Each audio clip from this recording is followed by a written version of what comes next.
Opa, fala aí pessoal, beleza? Hoje eu estou fazendo esse vídeo aqui para comentar com vocês a respeito de um tema que eu particularmente acho muito interessante e tenho certeza que vocês vão gostar de saber um pouco mais a respeito também, que é sobre métodos de otimização. É um tema que não necessariamente está atrelado a projetos de aeronaves, ele é utilizado em projetos de aeronaves também, mas é um tema que é muito importante, muito útil, porque você pode aplicar ele em qualquer campo da engenharia. Eu diria que até da matemática. É uma ferramenta que pode ser utilizada em várias áreas diferentes. Então, se liga aí que é legal você saber um pouco a respeito. Bom, mas é um tema muito amplo. Seria necessário todo um curso para conseguir explicar para vocês de uma forma abrangente o que são métodos de otimização, quais as classificações e tudo mais. Então, eu vou dar uma resumida bem breve aqui para vocês nesse vídeo. Método de otimização é utilizado para resolver problemas de otimização. Beleza, mas o que são problemas de otimização? Problemas de otimização são aqueles onde você tem um objetivo para ser atingido, uma determinada função que você precisa maximizar ou minimizar. É isso, basicamente é isso um problema de otimização. Geralmente eles são complexos, com várias variáveis envolvidas, onde aquela variável que você precisa minimizar e maximizar depende de uma série de outras variáveis que torna o problema muito complexo mesmo. E o método esse é o problema de otimização, né? O método de otimização entra no contexto de você sistematizar esse problema de modo que você consiga compilar ele num algoritmo, você consiga padronizar, fazer ele de uma forma estruturada num algoritmo e que esse algoritmo ele possa ser resolvido por um computador, num processo iterativo, né?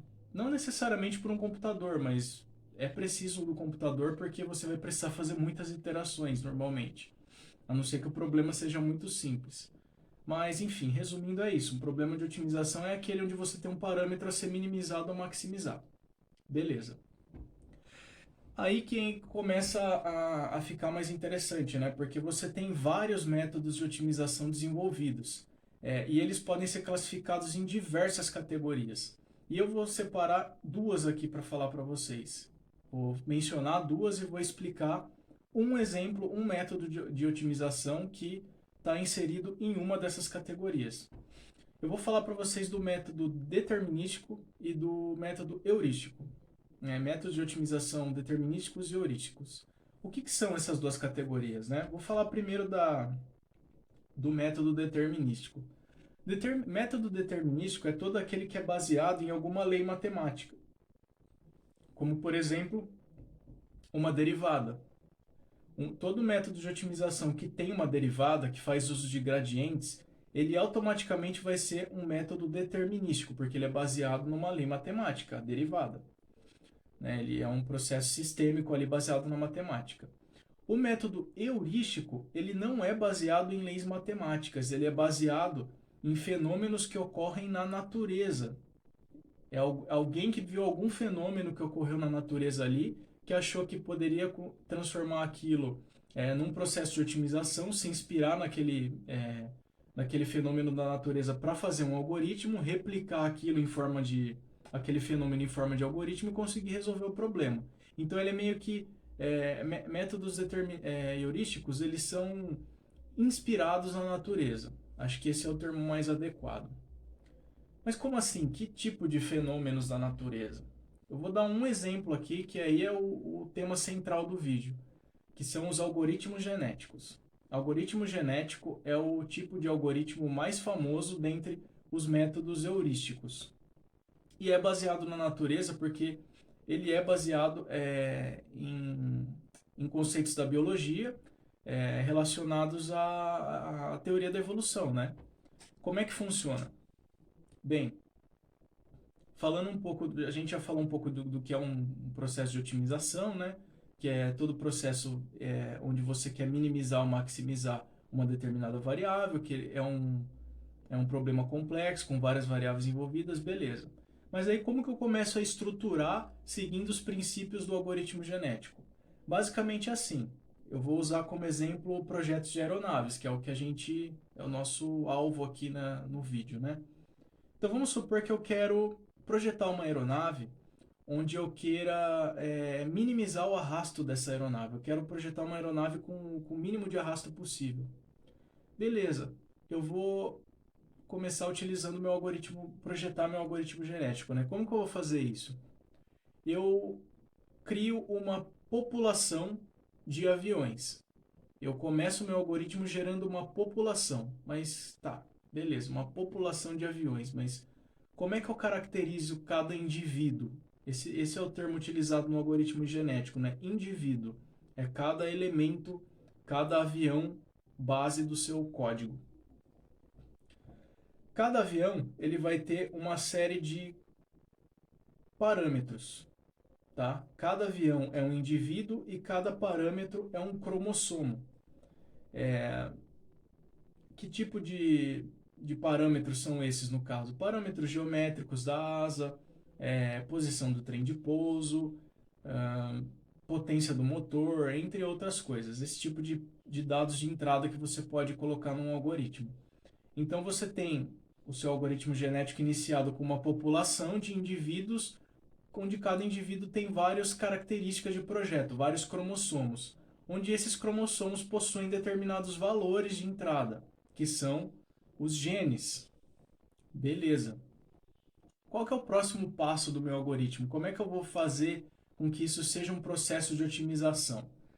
A primeira lei do algoritmo genético é que todo algoritmo genético simples, ou não simples, né? Mas eu vou explicar o simples aqui, que é o base, né? Ele faz uso de crossover. O que é o crossover? É você pegar dois indivíduos de uma população e cruzar as informações genéticas deles, os cromossomos, no caso, né? As características, os parâmetros de projeto. E esses indivíduos que tiveram informações cruzadas, eles vão gerar descendentes. E esses descendentes são o quê? Novas aeronaves, uma nova geração de aeronaves, onde você tem parâmetros cruzados das aeronaves anteriores. Então, beleza, o primeiro princípio do algoritmo genético é esse, o crossover. Ok, só que se você pensar isso a longo prazo, tipo, imagina que eu fiz várias gerações, né? Cruzei várias aeronaves ali que foram gerando descendentes e mais descendentes. Só que pensa o seguinte, ó, vamos pensar num dado cromossomo dessa aeronave, alongamento. Na população inicial, vamos supor que eu tinha alongamentos variando de 4 até 12. Se eu ficar cruzando essas informações dessas aeronaves, vocês concordam comigo que todo parâmetro de alongamento que for gerado por crossover para novos indivíduos vão ser variações de 4 a 12? Beleza? Beleza. Só que quem me garante que a solução ótima de menor arrasto, que é o que eu quero com o meu processo, não vai vir de uma asa com alongamento igual a 13? Pode acontecer. E aí, como é que faz? Entra um segundo princípio do algoritmo genético, que é a mutação. É a mutação. O que é a mutação? Lembra que gerações de gerações vão sendo geradas nesse algoritmo, oriundas de cruzamentos de indivíduos, né? Vamos supor que a cada geração não. Eu coloco uma probabilidade de mutação de 20% na minha população. A cada geração nova de indivíduos, eu tenho uma probabilidade de 20% de que um desses indivíduos tenha alguma mudança em uma característica de projeto, o alongamento, por exemplo. E esse alongamento, ele pode, sei lá, um indivíduo ele pode ter um alongamento de 7 e com essa mutação ele pode passar até o alongamento de 13, 14, 15 ou 8, não sei. Mas isso é um fato novo que está ocorrendo no meu algoritmo que vai mudar a dinâmica de funcionamento dele. Então essa mutação ela é muito importante que ela ocorra no algoritmo, por quê? Porque isso aumenta a diversificação de soluções de aeronaves. Ao invés de eu ter um conjunto de soluções dentro daquele limite fechado de mínimo e máximo dos parâmetros de projeto, eu vou ter fatos novos ocorrendo ali no meio que fazem com que as minhas soluções elas sejam mais diversificadas. E isso é muito importante para o algoritmo genético. É muitas vezes daí, que muitas vezes não diria, mas pode ocorrer daí a solução que vai ser a utilizada para o seu projeto final, que é a aeronave de menor arrasto que nós mencionamos lá no início do vídeo. No início do vídeo. Então a gente já sabe dois princípios essenciais do algoritmo genético. O crossover, que é o cruzamento de indivíduos que geram novos indivíduos, né? É o carro-chefe aí do algoritmo genético. E também as mutações, que são modificações aleatórias que podem ocorrer em qualquer geração de indivíduo, né? Em qualquer iteração. E isso faz com que aumente a diversidade de soluções do seu problema de otimização. Beleza. E tem uma terceira premissa de algoritmo genético que vale ser comentado aqui, que não é utilizada em todos, mas que nos algoritmos genéticos mais modernos, ela é sim utilizada, que é o elitismo. O que é o elitismo? É a ação de você elencar, começar a separar aeronaves que aparentemente são mais que são melhores para o determinado objetivo que você quer. Então, por exemplo, que nem eu comentei com vocês, o meu objetivo é gerar uma aeronave com o mínimo de arrasto possível. Desde a primeira geração de indivíduos, eu começo a separar a melhor aeronave, que é a que tem o menor coeficiente de arrasto ali como cromossomo, né? Então, se cada geração eu pegar a melhor, primeira geração eu pego um, segunda geração eu pego outro indivíduo, terceira geração eu pego mais um indivíduo, eu vou começar a ranquear esses caras em um ranking mesmo. E isso é o elitismo. Então, assim, essas três características são as principais para você fazer o uso do algoritmo genético. E que é um algoritmo que muitas equipes de aerodesign fazem uso, principalmente por ele ser fácil de implementar, né? Ele é sempre baseado nessas premissas que eu mencionei nesses vídeos. Então, é um algoritmo que tem a vantagem de você conseguir adaptar ele facilmente para diferentes requisitos de regulamento, né? Os regulamentos da competição SAE Aerodesign geralmente eles mudam a cada 2 anos, 2, 3 anos, algo assim. Então, é uma frequência até alta, né? Se você pensa a longo prazo. Então, a vantagem do algoritmo, uma das vantagens do algoritmo genético é essa. Você consegue adaptar ele a diferentes regulamentos, a diferentes requisitos de projeto de uma maneira mais simples.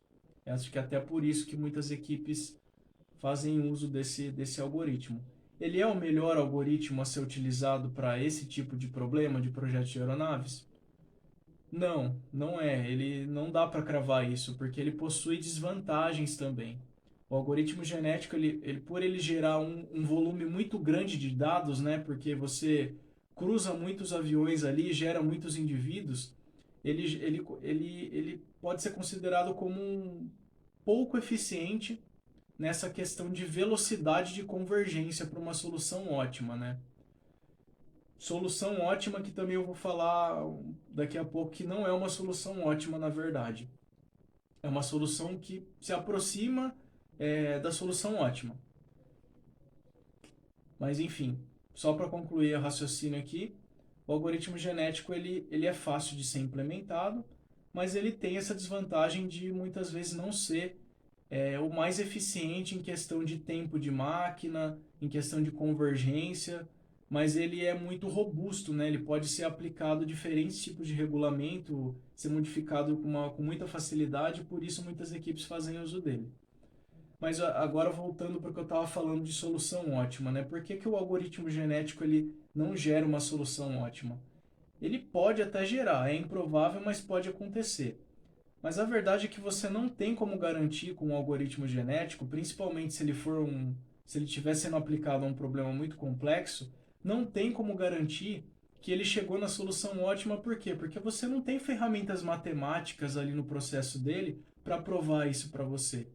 O que você vai obter com o algoritmo genético é uma solução que é melhor do que as outras geradas por ele mesmo.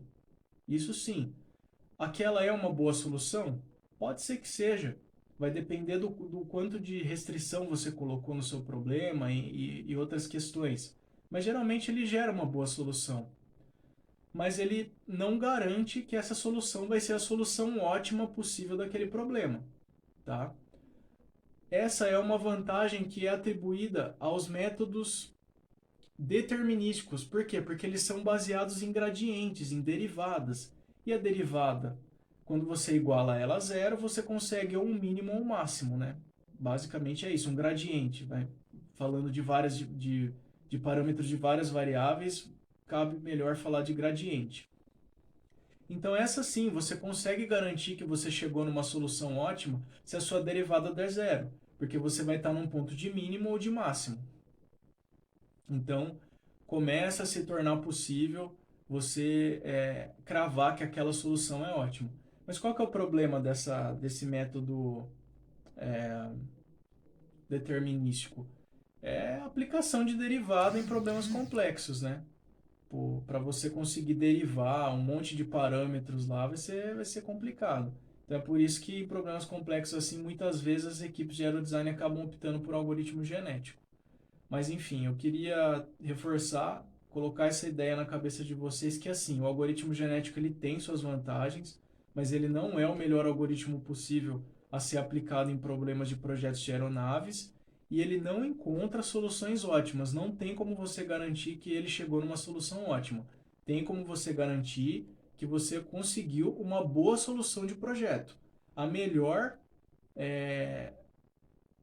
que você obteve com aquele método que você utilizou, mas aquilo não é a solução ótima, tá? Então acho que por hoje é isso, pessoal. Hoje o vídeo já ficou bem grande aqui, 17 minutos. Talvez eu acabei divagando um pouco aí sobre o assunto de otimização, mas eu espero que vocês tenham gostado. Se alguém ficar com alguma dúvida, fiquem à vontade para colocar aqui embaixo nos comentários as suas dúvidas. Eu vou estar respondendo na medida do possível. Estou sempre aberto a feedbacks, como eu sempre menciono nos vídeos. E é isso aí. Espero que vocês tenham gostado do conteúdo. Até a próxima aí, pessoal. Valeu!